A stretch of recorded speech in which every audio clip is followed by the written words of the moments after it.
할렐루야. 여호와께 감사하라. 그는 선하시며 그 인자하심이 영원하미로다. 아멘. 찬송가 17장 하나님께 찬양드립니다.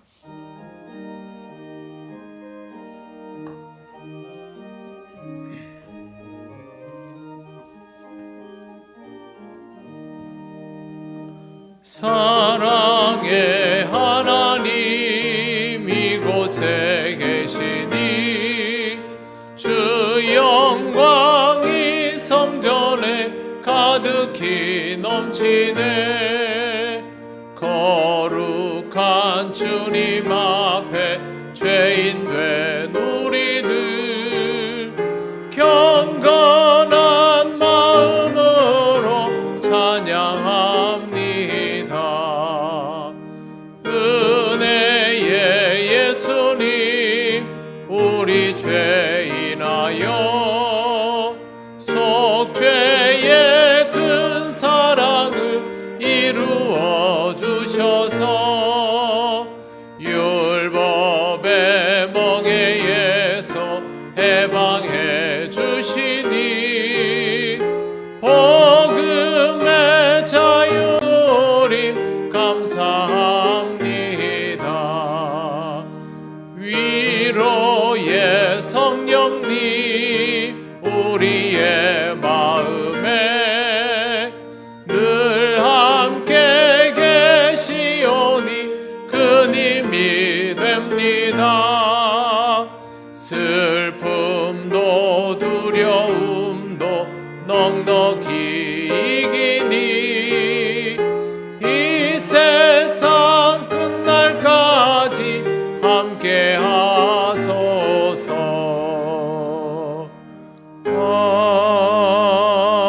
아멘. 성시교독 96번입니다.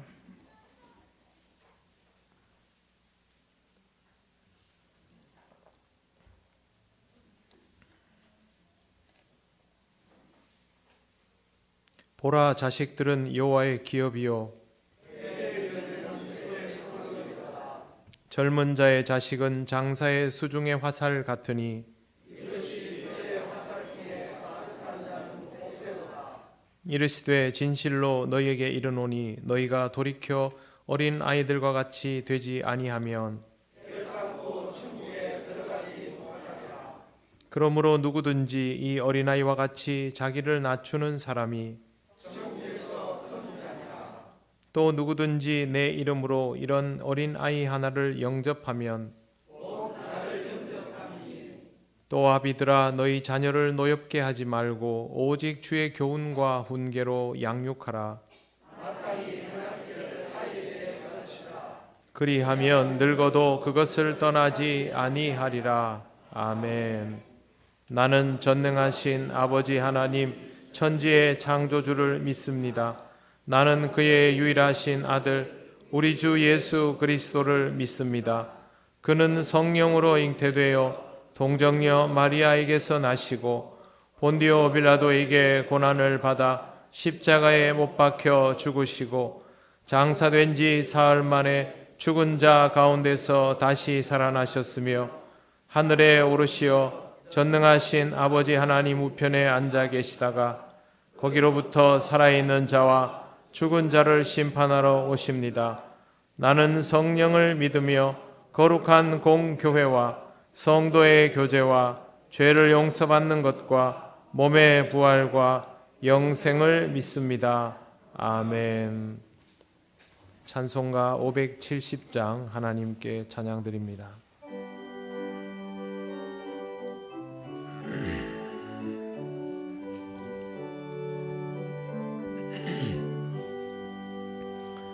주는 나를 기르시는 목자요 나는 주님의 귀한 어린 양 푸른 풀밭 맑은 시냇 물가로 나를 늘 인도하여 주신다.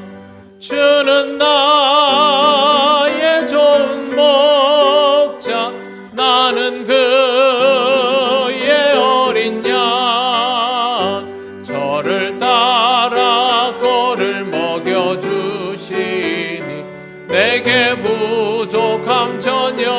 없어라. 예쁜 새들 노래하는 아침과 노을 비키는 고운 황혼에 사랑하는 나의 목자 음성이 나를 언제나 불러주신다. 주는 나의 좋은 목자, 나는 그의 어린 양. 저를 따라 꼴을 먹여주시니 내게 부족함 전혀 없어라. 못된 짐승 나를 해치 못하고 거친 비바람 삼지 못하리. 나의 주님 강한 손을 펼치사 나를 주야로 지켜주신다. 주는 나의 좋은 목자, 나는 그의 어린 양. 저를 따라 꼴을 먹여주시니 내게 부족함 전혀 없어라. 아멘.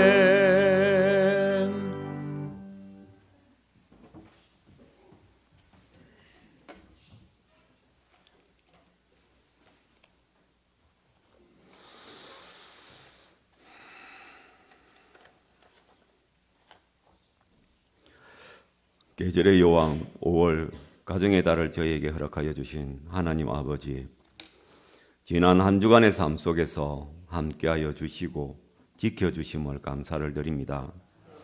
한 주간을 살아오면서 저희가 하나님 앞에 지은 죄들을 기억하고 자복하며 회개할 때에 우리의 모든 죄들을 우리 구주 예수 그리스도의 보혈로 정하게 하사 모든 죄들을 사하여 주시옵소서. 가족을 통하여 하나님의 사랑을 알아가는 저희가 되기를 원합니다.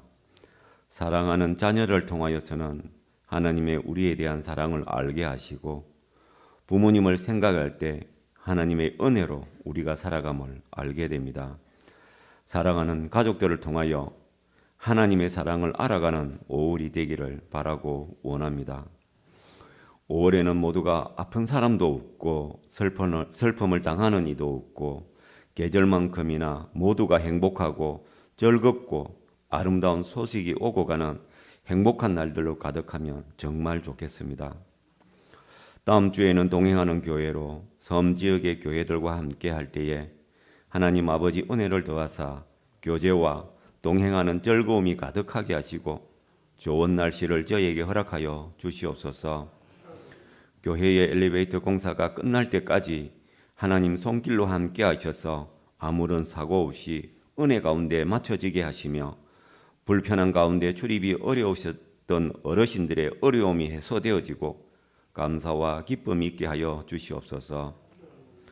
교회 주일학교의 어린 영혼들을 사랑하여 주시고 저희 모든 성도들이 믿음과 사랑과 기도로 보살피게 하시며 믿음의 선한 일꾼들로 잘 성장하여 가도록 주님 지켜주시옵소서. 하나님께서는 우리에게 생육하고 번성하라 하였사온데 지금 우리는 인구 절벽이라는 어려움에 직면하고 있습니다. 청년들을 사랑하여 주시고 이 어려움을 해결할 수 있는 지혜를 위정자들에게 허락하여 주시며 청년들의 삶이 안정되어지고 그 가운데 가정을 꾸릴 수 있도록 하나님께서 도와주시옵소서. 후대가 없이 저희가 어찌 미래를 기획하며 살아갈 수가 있겠습니까? 하나님, 이 나라와 이 세대를 긍휼히 여겨주시고 이 어려움을 어떻게 해결할 수 있을지를 알게 하여 주시옵소서. 5월에는 참으로 감사의 마음을 전하며 살게 하여 주시옵소서. 하나님의 사랑에 감사하며 사랑하는 자녀들로 인하여 감사하며 부모님의 은혜에 감사하며 스승의 가르침에 감사하며 항상 옆에서 사랑으로 지지해주는 아내와 남편에게 감사하며 살아가는 우리가 되기를 원합니다. 그렇게 우리의 삶이 조금 더 따뜻하고 은혜로우며 평안과 기쁨이 있는 행복한 하루하루가 되기를 소원합니다. 예배를 위하여 또 성도들의 점심을 위하여 수고하고 애쓰는 손길들 위해 주님 축복하여 주시고 은혜가 넘치게 하여 주시옵소서. 말씀을 전하시는 목사님을 주의 능력의 장중에 붙들어 주시고 담대하게 하시며 선포되어지는 말씀이 우리를 주의 은혜 가운데로 인도하게 하여 주시옵소서. 예배의 지종을 주님께 의탁하오니 악한 영들이 틈타지 못하게 하시고 오직 주님만이 우리가 드리는 예배와 영광과 찬양을 받아 주시옵소서. 우리의 구주가 되시는 예수 그리스도의 이름으로 기도드리옵니다. 아멘.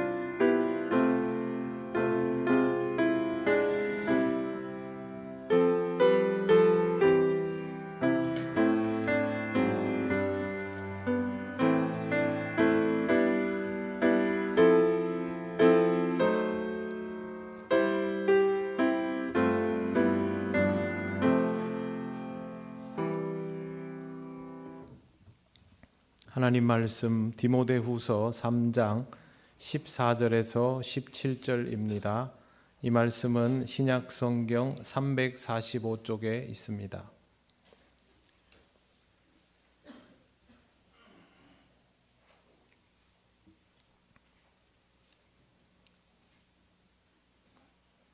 디모데후서 3장 14절에서 17절 말씀을 봉독합니다. 그러나 너는 배우고 확신한 일에 거하라. 너는 내가 누구에게서 배운 것을 알며 또 어려서부터 성경을 알았나니 성경은 능히 너로 하여금 그리스도 예수 안에 있는 믿음으로 말미암아 구원에 이르는 지혜가 있게 하느니라. 모든 성경은 하나님의 감동으로 된 것으로 교훈과 책망과 바르게 함과 의로 교육하기에 유익하니 이는 하나님의 사람으로 온전하게 하며 모든 선한 일을 행할 능력을 갖추게 하려 함이라. 아멘. 기도드리겠습니다. 하나님 감사합니다. 오늘도 하나님 말씀을 우리가 함께 들을 때에 이 말씀의 의미를 깨달으며 우리를 향하신 하나님의 마음을 알게 하옵소서. 예수님 이름으로 기도드립니다. 아멘. 네, 오늘은 어린이 주일입니다. 그러나 이 자리에 어린이들이 있지는 않습니다. 어린이들을 위한 존재가 되어야 하는, 자녀를 위한 부모가 되어야 하는 마음을 가지고 오늘 말씀에 함께 참여하시기를 바랍니다. 요즘은 사랑해도 결혼하지 않는 사람들, 결혼해도 아이를 낳지 않는 사람들이 상당히 많아지고 있습니다. 모두 다 나름의 이유가 있고 자신의 인생이 소중해서 그런 선택을 하는 줄 압니다만, 그런다고 해서 그 인생이 더 소중해지는 것은 아닙니다. 내 한 몸 추스르기도 버겁다고 생각하는 분들도 있습니다. 그런데 인생은 어차피 아무리 노력해도 혼자서 추스를 수가 없습니다. 너무도 귀한 보석을 사서 소중하다고 보석함에 넣어두고 단 한 번도 사용하지 못하고 죽는다면 과연 그 보석은 그 사람에게 어떤 의미가 있을까요? 사람들은 그 사람에게 그런 보석이 있는 줄도 모르고 자신도 소유했었다는 것 이외에 어떤 의미도 부여할 수 없을 겁니다. 이러면 결국 후회만 남는 것이죠. 결혼하고 아이를 낳아 키우는 것은 자신의 인생에서 가장 소중한 것을 소유하는 사건입니다. 그만큼 가치 있는 일입니다. 세상에서 무언가를 이루어내는 것보다 더 가치 있는 일입니다. 인간에게 사람을 사랑하고 지켜내는 것보다 더 귀한 일이 어디에 있겠습니까? 사랑하고 결혼하고 출산하고 양육하는 일은 이 과정 자체가 매우 고귀한 일입니다. 이것을 귀히 여기지 못하고 또 하찮게 보기도 하는 이유는 아직 부모가 어떤 존재인지, 자식이 어떤 의미인지를 잘 모르기 때문입니다. 필연적으로 함께 살아야 하는 것이 부모와 자식이라는 의미를 모른 채로 내 바램과 의도만을 가지고 그 공동체 속에서 살아가게 되는 것은 참 어리석고 안타까운 일일 수밖에 없습니다. 결혼을 하고 싶어도 결혼할 수 없는 상황에 처해지는 인생도 있습니다. 또 다른 일들로 인하여 결혼하지 않는 이들도 있을 수 있습니다. 결혼을 하여도 자녀가 없는 가정도 있습니다. 그러한 상황에 있다면 하나님께서 그들에게는 그에게 맞는 귀한 것을 주실 것입니다. 그런 경우에는 거기에 합당한 가치를 추구하면 됩니다. 그러나 하나님께서 누군가를 사랑하게 하셨다면, 그리고 그 사람과의 사이에서 자녀가 있게 하셨다면 거기서부터는 부모로서 자녀를 양육하며 인생을 배워 나가야 한다는 것을 기억하시기를 바랍니다. 우리가 진정 인격적으로 성장할 수 있는 방법은 자식으로서 또 부모로서 살아가는 것입니다. 사랑하고 결혼하고 자녀를 낳아 기르며 인생을 살아가는 것은 매우 어려운 일입니다. 적당히 대충 해서는 할 수 있는 일이 아닙니다. 물고기는 수없이 많은 알을 낳고도 그 알들을 지키기 위해서 매우 필사적입니다. 그런데 사람들이 태어나서 살아가면서 한두 명, 많아봐야 3-4명 정도의 아이를 놓고 그 기회가 더 있지도 않은데 이 자녀들을 키우기 위해서 자신의 모든 것을 내던지는 일이 어떻게 어렵겠습니까? 아무리 힘들어도 우리가 해야만 하는 일이죠. 필사적일 수밖에 없습니다. 이런 일에 필사적인 것에 대해서 자부심을 가지고 살아갈 수 있어야 합니다. 사람이 자라서 어른이 되고 부모가 되는 것은 충분히 자부심을 가질 만한 매우 소중한 일입니다. 창조주 하나님께서 그 창조의 역사를 우리를 통하여 이어가도록 그렇게 은혜 주시지 않았습니까? 그렇다면 우리는 이것이 얼마나 귀하고 의미 있는 것인지를 생각하면서 자식으로, 부모로 살아갈 수 있어야 하는 것입니다. 너무도 귀한 일이지만 좋은 부모가 되는 것은 굉장히 어렵습니다. 부모는 세상에 널리고 널려도 좋은 부모는 그렇게 많지 않습니다. 우리가 이것을 알 수 있는 방법은 간단합니다. 내가 어른이 되었을 때 제대로 한 사람의 어른다워지기까지 얼마나 시간이 걸렸는가를 돌아보면 금세 압니다. 여러분은 어떠셨습니까? 20살이 되고 어른이 되었을 때 여러분 자신이 스스로 생각하기에도 하나의 인격체로 자리매김되어 가고 있구나라는 생각을 하셨습니까? 아니면 나는 어른일 수 없는데 어른이 되어 있구나라는 생각을 더 많이 하셨습니까? 주로 후자일 것입니다. 그만큼 우리는 자녀로, 부모로 살아가면서 미숙함을 많이 느낄 수밖에 없는 구조 속에 있는 것입니다. 어른이 되어서도 여전히 어른일 수 없는 우리의 이유 속에는 우리의 부모가 우리를 양육함에 있어서 미흡함이 있었다라는 것을 생각할 수밖에 없습니다. 출세하고 성공하면 되지 않을까요?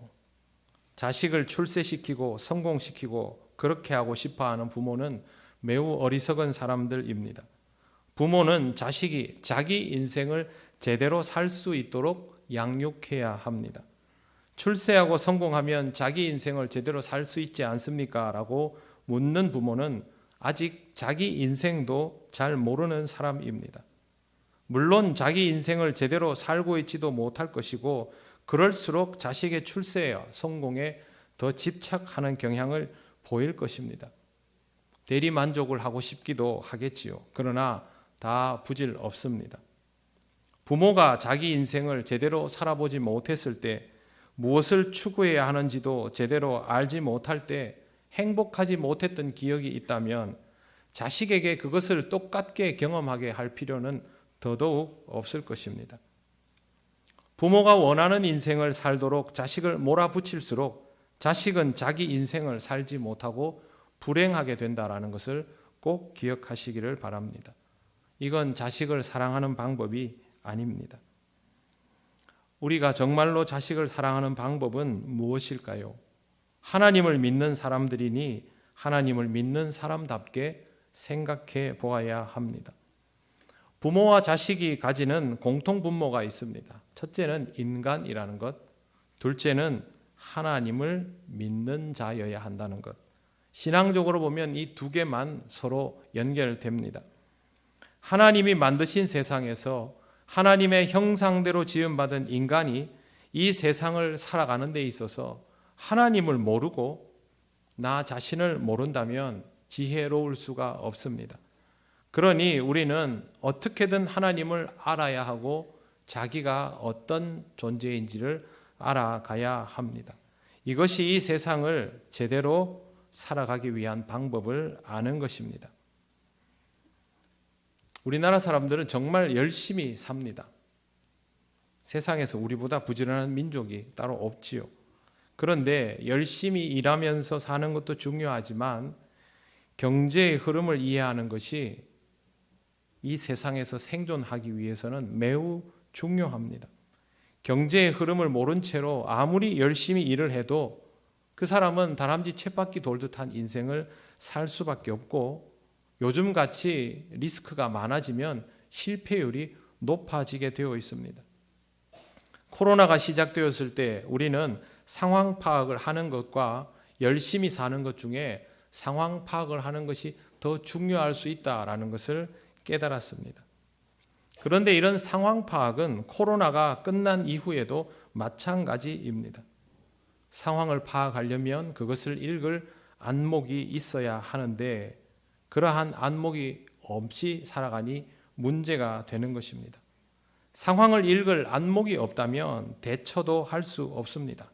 결국 우리는 좋은 안목을 가지고 있어야 하고 우리 자녀에게도 그 안목이 자리 잡도록 해 주어야 합니다. 여기까지는 우리가 대충 다 압니다. 그러면 어떻게 하면 좋은 안목이 생길까요? 부분이나 현상만 보게 하는 것이 아니라 전체와 본질을 볼 수 있도록 키워 주어야 합니다. 이런 걸 위해서 공부를 하라고 합니다. 그런데 아이들은 공부를 왜 하는지 잘 모르고 삽니다. 역사를 공부하는 이유는 과거를 기억하기 위함만이 아니라 미래를 준비하기 위함입니다. 경제를 공부해야 하는 이유는 돈을 많이 벌기 위해서가 아니라 돈을 통하여 세상을 읽어 나가고 대처하기 위해서입니다. 사회와 정치를 공부해야 하는 이유도 정치를 하고 권력을 잡는 그런 사람이 되기 위함이 아니라 더불어 살아가면서 그 사회 속에서 기여할 수 있는 사람이 되기 위함입니다. 그런데 이것만으로는 부족합니다. 세상의 것들에 관심을 가지는 것뿐만 아니라 모든 것들의 근원이 되시는 창조주 하나님에 대하여 반드시 알아야 하기 때문입니다.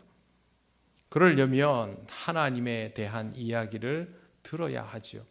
하나님에 관한 이야기를 듣고 하나님이 말씀하시는 이야기를 들어야 합니다. 창조주 하나님의 이야기와 하나님이 말씀하시는 사람의 이야기가 들어있는 책이 바로 하나님 말씀 성경입니다. 성경이 우리에게 꼭 필요한 것이죠. 오늘 말씀에서 바울이 디모데에게 편지를 썼습니다. 바울의 편지를 받은 디모데는 바울의 제자이면서 자식과도 같은 존재였습니다. 특별히 그는 바울이 목회하던 에베소 교회의 후임 목회자로 정해졌습니다. 바울이 그를 후임으로 세웠다라는 것은 그의 나이가 아주 어렸음에도 불구하고 충분히 준비된 자질의 사람이라는 확신 때문입니다. 여러분 디모데를 잘 아십니까? 잘 모르시죠? 디모데 그러면 유니게 로이스 딱 떠올리고 바울 떠올리고 그 다음 끝입니다. 성경에는 디모데에 대한 상세한 기록은 없습니다. 그러나 우리는 이 디모데를 매우 괜찮은 사람, 훌륭한 사람이라고 이해하고 있습니다. 이유는 바울이 그렇게 판단했기 때문입니다. 그런 디모데를 향해서 바울이 많은 교훈을 하였습니다. 디모데가 사역할 시대가 죄와 악이 가득한 시대일 것이라는 예측 때문에 그렇게 했는데요. 오늘 읽지는 않았지만 디모데후서 3장 1절에 바울은 디모데가 살아갈 시대를 말세에 고통하는 때라고 표현합니다. 2절 이하에부터 나오는 바울이 말하는 이 시대의 특징은 마치 요즘을 보는 듯합니다. 한마디로 답이 없는 시대이죠. 젊은 디모데가 목회를 해야 하는 이 시대는 박해가 예견된 시대였습니다. 그래서 이런 말을 합니다. 내가 그랬던 것처럼 너도 그리스도 예수 안에서 경건하게 살고자 하면 박해받게 될 것이다. 사람들은 더 악해질 것이고 그 악함이 당연해질 것이다. 그러면서 바울이 하는 말이 14절에 나옵니다. 14절 한번 보십시오. 그러나 너는 배우고 확신한 일에 거하라. 너는 내가 누구에게서 배운 것을 알며 또 어려서부터 성경을 알았나니. 여기 중요한 내용이 다 들어 있습니다. 디모데는 먼저 배우고 확신한 일에 거해야 하고, 바울이 이렇게 말하면서 결정 지워버리는 이유는 디모데가 이미 그렇게 잘 배운 사람이기 때문입니다. 디모데는 유대인 어머니와 이방인 아버지 사이에서 태어났습니다. 그냥 성장하게 내버려 두면 그냥 이방인, 헬라인이 되는 것이죠. 그런데 어머니 유니게와 외조모 로이스는 어려서부터 그를 신앙으로 키웠습니다. 바울은 이것에 대해서 이렇게 말합니다. 또 어려서부터 성경을 알았나니. 디모데는 어릴 때부터 성경을 공부한 사람이었던 것입니다. 사도행전 16장 2절에 보면 디모데가 루스드라와 이고니온에 있는 형제들에게 칭찬받는 자라고 되어 있습니다. 그것은 그가 목회자로 세워지기 이전에 이미 신앙 공동체 안에서 인정받는 사람이었다라는 뜻입니다. 이런 디모데의 출발이 일찍부터 시작된 신앙교육, 즉 성경을 배운 것에 기인하고 있음을 우리는 잘 보아야 합니다. 미국은 주기적으로 이런 설문조사를 합니다. 미국 대통령 중에 가장 위대한 인물이 누구인가? 그래서 2014년에도 워싱턴 포스트가 미국 정치학회 대통령 분과 소속 전문가 162명을 대상으로 또 이 질문을 했습니다. 미국 역사상 가장 위대한 대통령은 누구인가? 이 질문에 미국 대통령 3명이 항상 나옵니다.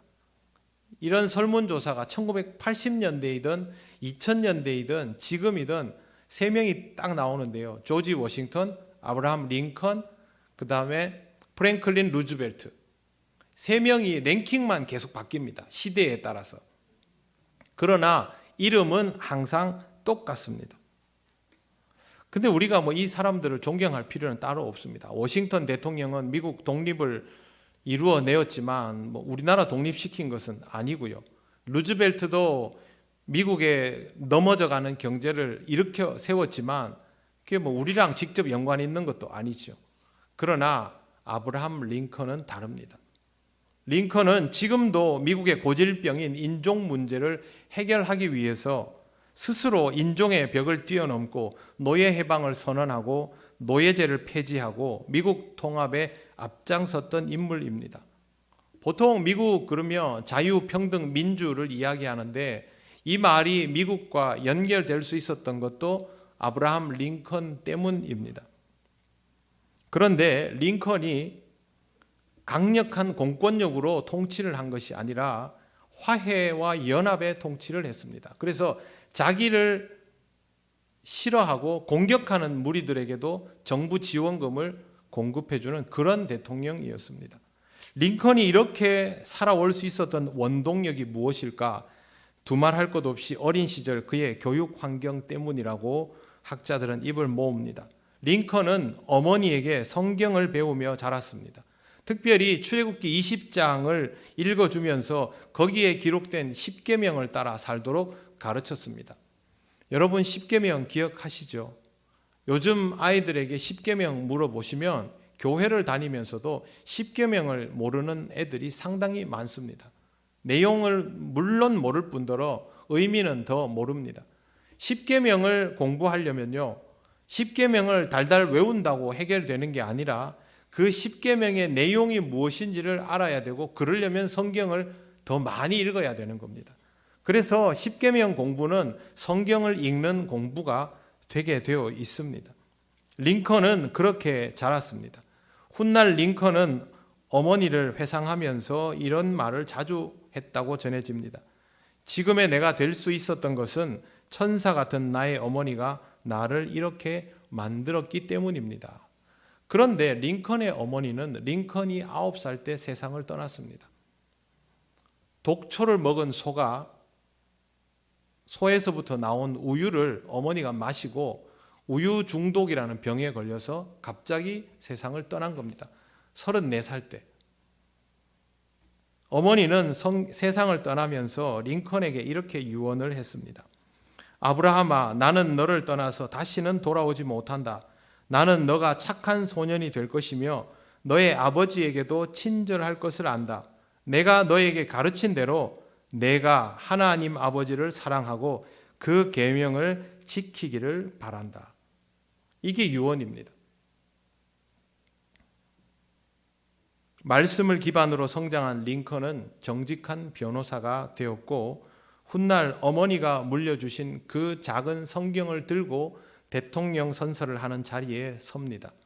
그리고 사람들에게 조그마한 낡은 성경을 보여주면서 이 성경은 바로 어머니가 저에게 물려주신 책입니다. 저는 이 성경으로 말미암아 대통령이 되어 이 자리에 서게 되었습니다. 저는 성경 말씀대로 이 나라를 통치할 것을 약속드립니다. 이렇게 말했습니다. 이 말 때문에 훗날 루즈벨트 대통령이 링컨을 향해서 이런 닉네임을 붙였습니다. 성경책 한 권으로 만들어진 대통령. 링컨은요, 우리가 일반적으로 알고 있는 서양 기독교인들보다 더 높은 도덕적 기준을 가지고 있는 교회 공동체에서 자랐습니다. 그래서 술을 마시지 않았고요, 춤도 추지 않는 그런 아주 엄격한 교회였는데 특이하게도 이 교회는 노예 제도를 반대했습니다. 그래서 이 당시에 어울리지 않게 어린 시절부터 노예 제도는 당연히 없어져야 한다라는 신앙적 이념을 가지고 자랐던 사람입니다. 링컨은 어린 시절이 참 쉽지 않았습니다. 어머니가 돌아가시고 어머니의 친구가 아버지와 재혼을 해서 링컨이 컸는데 좋은 어머니였다고 전해집니다. 그러나 링컨은 빨리 독립을 해야 되겠다라고 마음먹고 성인이 되기 그때쯤 되어서 사회로 나와서 여러 가지 일을 했습니다. 직업이 얼마나 많았냐 하면요, 노동자, 우체국장, 변호사, 뱃사공, 가게 점원, 토지 측량, 그리고 프로레슬러까지 했습니다. 프로레슬러, 요즘 올림픽 경기에 나오는 레슬링 그런 형태인데요, 링컨이 키가 190이 넘고 힘이 장사였습니다. 그래서 이걸로 돈벌이를 했습니다. 일리노이주 챔피언입니다. 안 해본 게 없습니다. 근데 링컨은 공부를 많이 못했습니다. 나중에 링컨이 대통령 됐을 때 링컨이 공부를 많이 못했다라는 것을 알고 있는 공부를 많이 한 어느 국회의원이 이렇게 비아냥거렸습니다. 일리노이의 이류 변호사가 미래의 모든 세대가 기억할 만한 말을 하는 하나님의 도구로 쓰이다니 이는 세계 역사상 가장 뜻밖의 사건이네. 제가 어제 이 사람 이름을 분명히 봤거든요. 근데 오늘 기억이 안 납니다. 별로 중요하지도 않은 인물이고요. 링컨은 딱 18개월 동안 순회를 다니는 당시에 교사로부터 공부 배운 게 전부입니다. 그런 링컨이 그와 같이 신념의 바탕을 둔 그런 삶을 살았던 이유는 오직 어린 시절 배웠던 성경 말씀 때문이었습니다.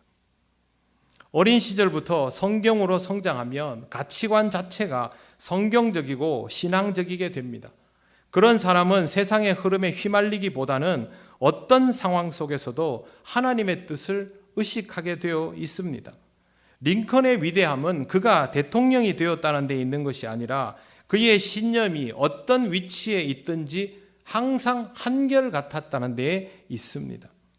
바울이 디모데를 선택한 가장 중요한 이유는 어려서부터 그가 성경을 통하여 성장했기 때문입니다. 하나님의 말씀, 성경은 읽어두어야 할 책이 아니라 몰라서는 안 될 내용입니다. 그런데 지금 한국 교회는 그렇게 생각하지 않습니다. 예배는 열심히 드리면서도 성경의 내용을 모르는 것에 대해서 별로 문제의식이 없고 자식에게 성경 이야기를 해주지 못하는 것에 대해서도 미안해하지를 않습니다.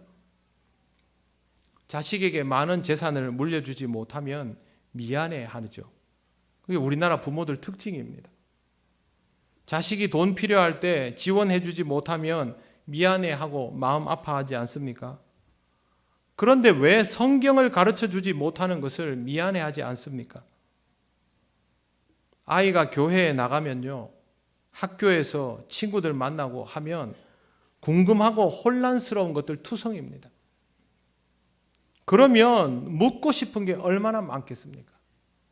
그런데 우리 아이들은 우리에게 질문하지 않습니다. 왜? 물어도 대답을 들을 수 없다는 걸 알기 때문이죠. 아이들이 그렇게 반응을 이미 보이고 있다는 것에 대해서 왜 미안해하지 않습니까? 여러분의 자녀는 기도하는 법을 누구로부터 배웠습니까? 우리는 잘 생각해 봐야 됩니다. 우리가 뭘 하면서 살아왔는지, 어떤 부모였는지 돌아보아야 합니다. 그런 것들은 교회 학교에서 가르쳐 주어야 하지 않습니까? 이거 아주 잘못된 생각입니다. 매일 다니는 학교에서도 배움이 안 되어서 교육계가 골머리를 앓고 있는데 일주일에 딱 1시간 집어넣었다 빼놓고 거기서 신앙적인 것들을 다 터득해라. 확률적으로도 힘듭니다. 교회 학교는 신앙교육을 전혀 받을 수 없는 가정에서 자라난 아이들에게는 사실 전력투구되어야 하는 장소가 맞습니다. 부모가 신앙이 없으면 교회 학교에서 그 아이들을 지탱해줘야 되죠. 그러나 믿음의 부모가 있는 아이들이 왜 교회 학교에서 그걸 배워야 합니까? 그 아이들은 교회 학교에 와서 복습하면 되죠. 교사가 당연히 아이들을 내 자식처럼 보살피고 가르칩니다. 그러나 내 아이가 더 잘 자라기를 바라면 집에서 먼저 그게 되어야죠. 여러분 자녀들 학교 공부 잘 못 따라가고 이러면 내가 학교 다닐 때 공부했는 거 다 까먹어도 혼자 집에서 앉아가지고 공부해가지고 자녀들 가르쳐주고 안 했습니까? 그런데 왜 성경은 그렇게 하지 않습니까?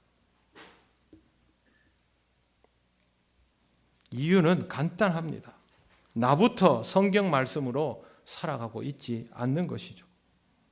가정의 달 어린이날 맞이해서 아이들 원하는 거 사주고 먹여주고 놀러 보내고 여기저기 다녀오고 했을 겁니다. 다 좋은 경험이고 유익한 일입니다. 그러나 그걸로 우리 아이들 인생을 다 채울 수 없습니다. 그런 것들이 우리 아이들 인생의 기반이 되지를 않습니다. 우리는 우리보다 더 어려운 시대를 우리 아이들이 살아가게 될 것이라는 것을 이미 예감하고 있습니다. 그러면 그 시대의 흐름에 휘말리지 않는 신념의 사람이 되도록 가르쳐 주어야 하죠. 그 신념은 신앙에서 나옵니다. 그러려면 성경 말씀을 가르쳐 주어야 합니다.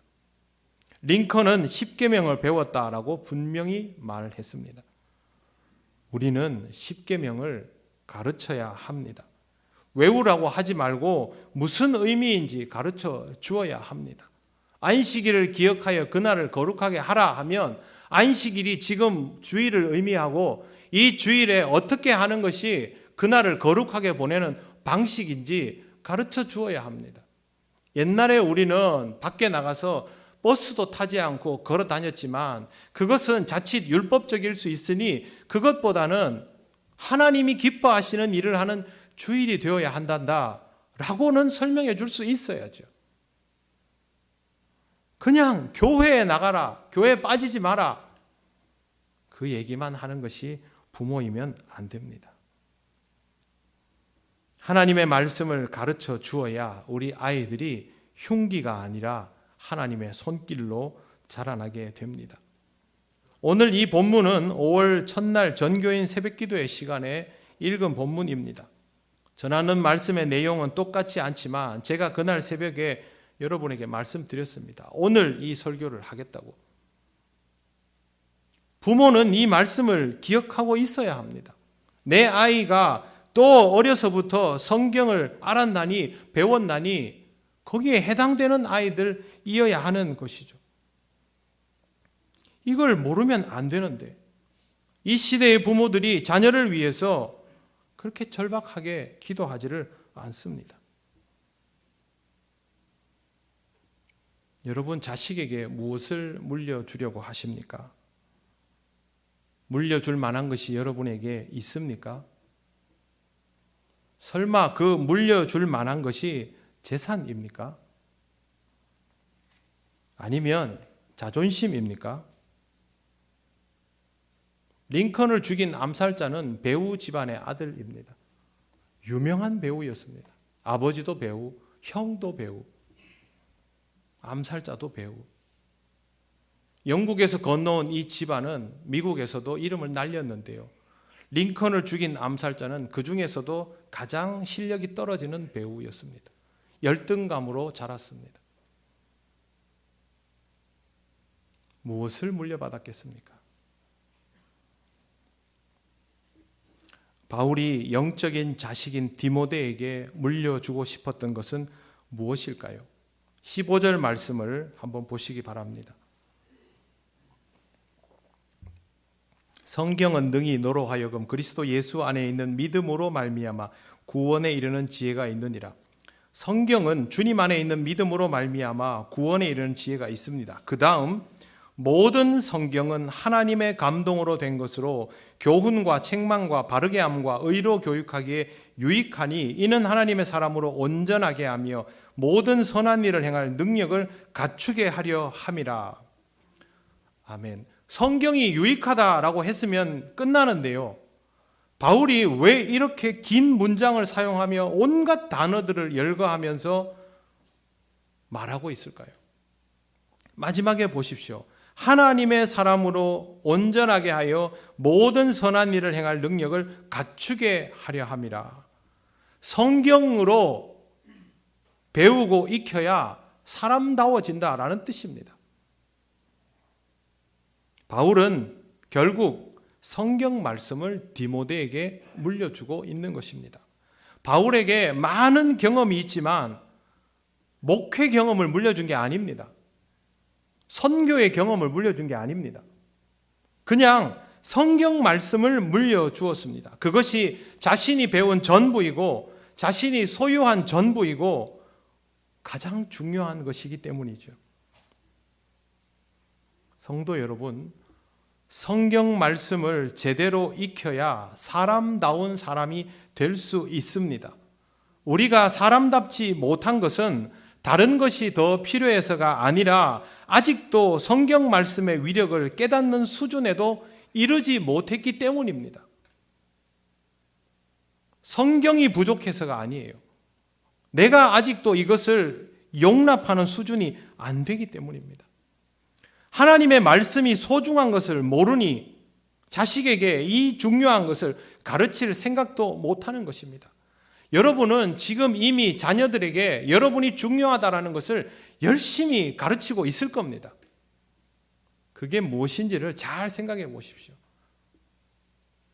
처세를 가르치고 있는지, 성경을 가르치고 있는지, 돈 버는 법을 가르치고 있는지. 여러분이 정말로 중요하다고 생각하는 것은요, 여러분이 정말 열심히 지금 전수하고 있을 겁니다. 그게 하나님의 말씀이어야 합니다. 내가 실력이 없어서 깨닫지를 못해서 어리석어서 이걸 못 전하는 것을 애통하게 생각해야 합니다. 우리는 하나님 앞에 깊이 반성하고 자식들에게 사과해야 합니다. 생존을 위한 진짜 교육은 시키지도 않은 채로 성장하도록 만들어버린 것을 진심으로 사과해야 하고 더 늦기 전에 자식과 함께 성경을 통해서 배우고 익히며 같이 성장해야 합니다. 사랑하는 부모 여러분, 조부모 여러분, 또 어른이신 여러분, 하나님의 말씀을 더 열심히 공부하시기를 바랍니다. 그리고 자녀, 자손들과 함께 공부하면서 성장해 나가시기를 바랍니다. 여러분에게는 연륜과 경험이 있지 않습니까? 그래서 여러분은 성경을 읽으면 자녀들이 이해하지 못하는 것을 이해할 수 있습니다. 그래서 여러분이 자녀를 가르쳐야만 하는 것입니다. 그 경험으로 말씀의 신비를 깨달아서 자녀와 자손에게 전수해 주시기를 바랍니다. 저는 십계명 공부를 다시 할 생각입니다. 저에게도 다시 공부가 필요하고 그래야 제 아이들에게도 그것을 다시 말해줄 수 있기 때문입니다. 어떻게 해야 이걸 지키는 게 되고 어떻게 하면 이걸 어기는 게 된다라고 가르쳐 줘야 되지 않겠습니까? 여러분도 다시 공부하시기를 바랍니다.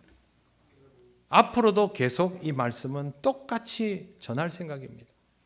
우리는 모두 하나님의 말씀에 다시 하나님 말씀 앞에 배움의 자세로 서야 합니다. 귀한 것을 공부하십시오. 그리고 그것을 자식들에게 물려주십시오. 자식에게 가장 좋은 것을 더 늦기 전에 물려주고 그렇게 함으로 인하여 기뻐할 수 있는 부모요 어른이 되시기를 바랍니다. 기도드리겠습니다. 하나님 감사합니다. 이런 우리에게 다시 기회를 주시니 감사합니다. 하나님 앞에 부끄러운 마음이고 자식들에게 한없이 미안한 마음이지만 그러나 하나님께서 우리에게 다시 기회 주셨사오니 하나님의 말씀을 깊이 배워가고 익혀가며 이 말씀으로 자녀들과 대화하며 함께 성장해가는 부모요 어른이 되게 하여 주옵소서. 사랑하는 우리 자녀와 자손들이 하나님의 말씀으로 이 땅을 굳건하고 강인하게 살아갈 수 있게 되기를 간절히 원합니다. 이를 위하여 기도하는 우리들 되게 하시고 우리의 자녀들이 우리보다 더 나은 믿음으로 이 땅을 담대하게 살아가게 하옵소서. 예수님 이름으로 기도드립니다. 아멘. 찬송가 563장 찬양하시며 봉헌하시겠습니다.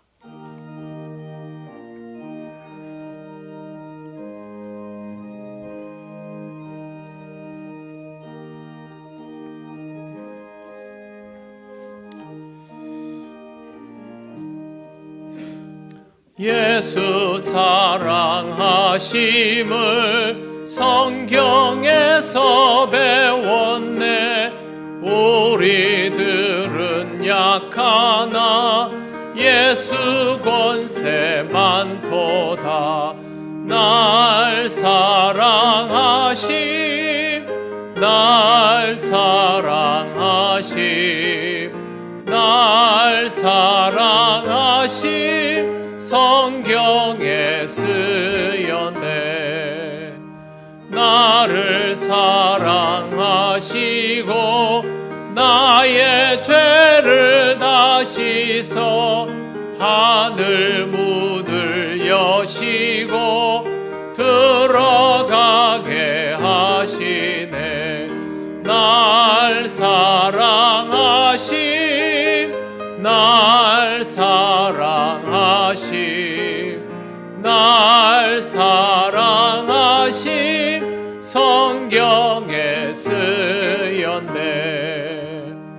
내가 연약할수록 더욱 귀히 여기사 높은 보좌 위에서 낮은 나를 보시네.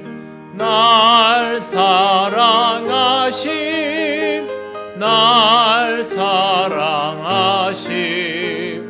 날 사랑하심 성경에 쓰였네. 세상 사는 동안에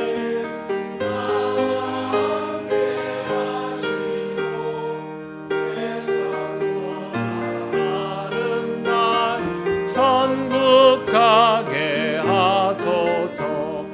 날 사랑하심, 날 사랑하심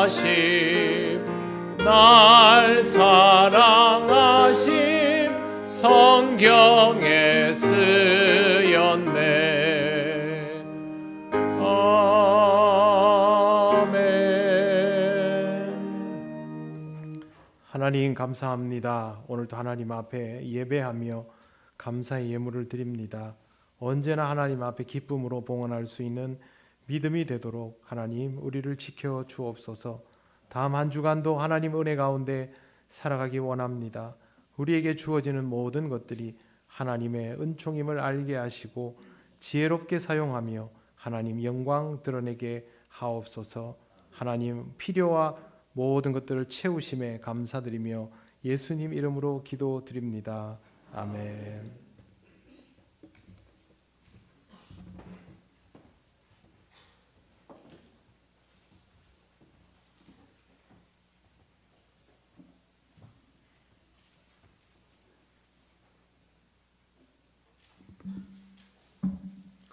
교회 소식을 알려드리도록 하겠습니다.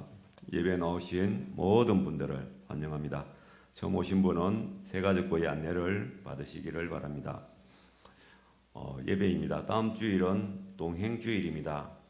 모든 교구는 해당 동행교회에서 예배를 드리시기를 바랍니다. 연로하신 분들과 그리고 피치 못할 사정이 있는 분들은 본 교회에서 오전 11시에 주일 예배를 드리게 됩니다. 오후 예배 때는 간단한 점심 식사 후에 1시에 드리게 되겠습니다. 교회 학교는 다음 주에 부모와 교사를 따라 동행주일에 참여하게 되며 따로 예배를 드리지는 않습니다. 그리고 이 예배 후에 본당에서 재직회가 있습니다. 재직 여러분들은 한 분도 빠짐없이 재직회에 참석을 해주시기 바랍니다. 보면은 많이 참석을 안 하시는데 될 수 있으면 참석하셔가지고 저희 교회 살림에 대해서도 한번 신경을 써주시고 또 어떻게 돌아가고 있는지도 알아보는 게 좋으니까 재직 여러분들은 웬만하면 자리를 지켜주시기를 부탁을 드리겠습니다. 그리고 안내입니다. 여전도에서 어버이날 선물을 준비했습니다. 받지 못하신 분들 계신다면 75세 이상 어르신들에게 드리니까 받아가시기를 바랍니다. 그리고 효도 관광이 있습니다. 11일 목요일 오전 9시에 장소는 울산 태화강 국가정원이 되겠습니다. 대상은 본교에 다니시는 은퇴자로서 72세 이상 어르신들이 되겠습니다. 문의는 김부종 장로님께서 하시면 되겠습니다.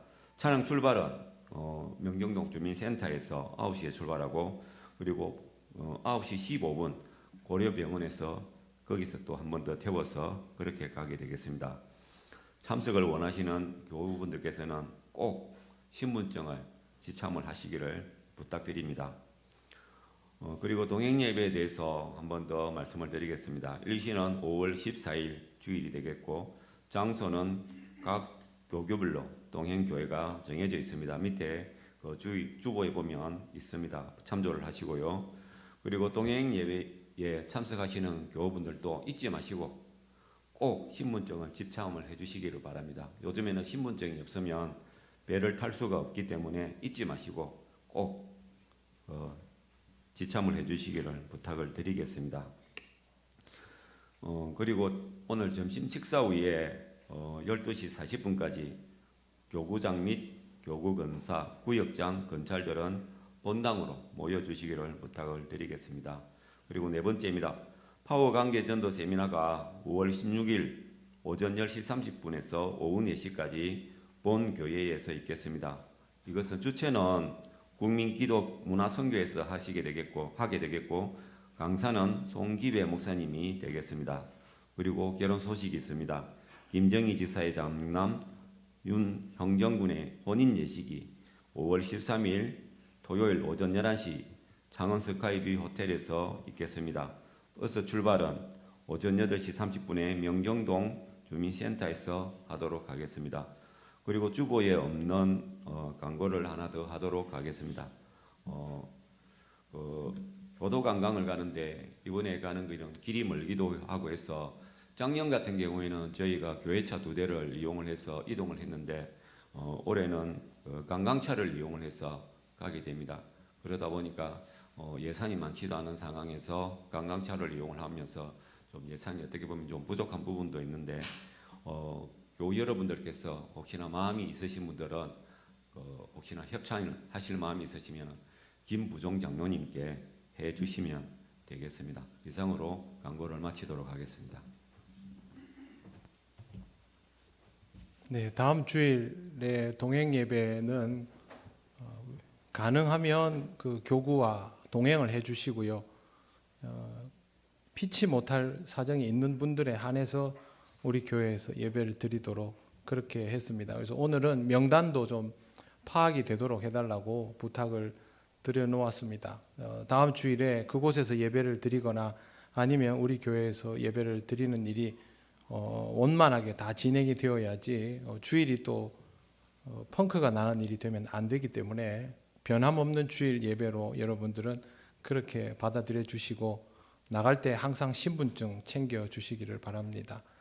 이제 자리에서 일어나셔서 예배드린 교우들과 인사 나누시겠습니다.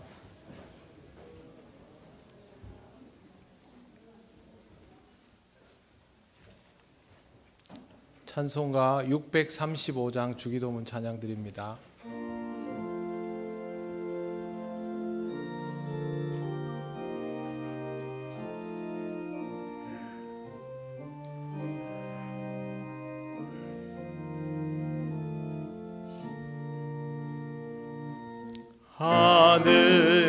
하늘에 계신 아버지 이름 거룩하사 주님 나라 임하시고 뜻이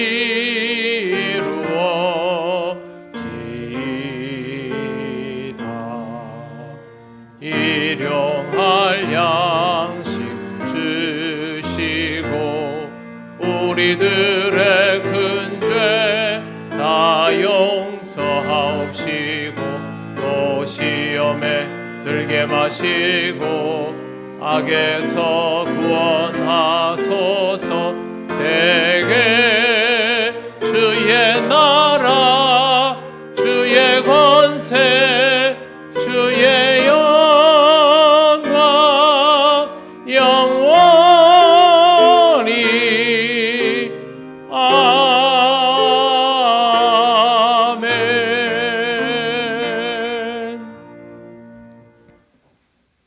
우리 주 예수 그리스도의 크신 은혜와 하나님 아버지의 놀라우신 사랑과 성령님의 교통하시고 인도하여 주심이 좋은 부모로 어른으로 살아가며 자녀 자손들과 아름다운 신앙에 동행하기를 원하는 이 시간 예배하는 권속들 위에 영원토록 함께 하시기를 간절히 축원하옵나이다. 아멘.